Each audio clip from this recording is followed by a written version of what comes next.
الكتاب ده هو اللي حببني في القرايه، صور مقلوبه للعظيم احمد رجب. احمد رجب كنا كل يوم بنقرا الكاريكاتير بتاعه اللي كان بيرسمه الله يرحمه مصطفى حسين في الصفحه الاخيره في الاخبار، والصفحه الثانيه كنا بنقرا له نص كلمه اللي هي حقن نقد سياسي اجتماعي. من ضمن الحاجات اللي انا بحبها اللي هو صورة واحد بيروقراطي وده عن مصلحة حكومية قررت تعزم وفد أجنبي على أكلة كباب وكفتة. المهم الوفد ده مشي من غير ما ياكل، فهيعملوا إيه في الكباب؟ طبعا واحد اقترح إن هم ياكلوه، فأنت بتهزر هتاكل المال العام ولا إيه؟ طب نعمل إيه؟ طب نشتري له ثلاجة، طب نجيب له بتشوفوا القصة إزاي بتتطور. كان الفنان حمدي احمد قال حاجه شبه كده، ان هو كان بيعمل مسرحيه على مسرح الدوله وكانوا لازم يجيبوا وزه. الوزه دي مال عام، والوزه دي لازم تفضل عايشه، فازاي نحافظ على وزه قطاع عام عايشه؟ احمد رجب له مؤلفات تانية كتير زي ده وزي الفهامه واي كلام وكلام فارغ، وفي عنده كتب تانية ممكن تخشوا على موقع جود ريدز تشوفوا بقيه مؤلفاته. عمل افلام تلفزيون ودي كانت افلام بينتجها التلفزيون زي فوزيه البرجوازيه، وده عن صراع اليمين الامبريالي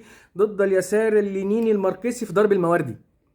فيلم تاني اسمه صاحب العمارة، ده عن صاحب عمارة بيجيب السكان هم اللي يبنوا له العمارة. وفي عندك المجنون ده عبارة عن راجل بيحب مراته. بص بص بص بص الفكرة بسيطة. وفي عندك محاكمة علي بابا، وده فيلم أثر عليا أنا شخصيا. ابن يحيى الفخراني المدرسة بتحكي له قصة علي بابا اللي دخل المغارة وخد الحاجات من العصابة، فالطفل بيقول لها يبقى علي بابا حرامي.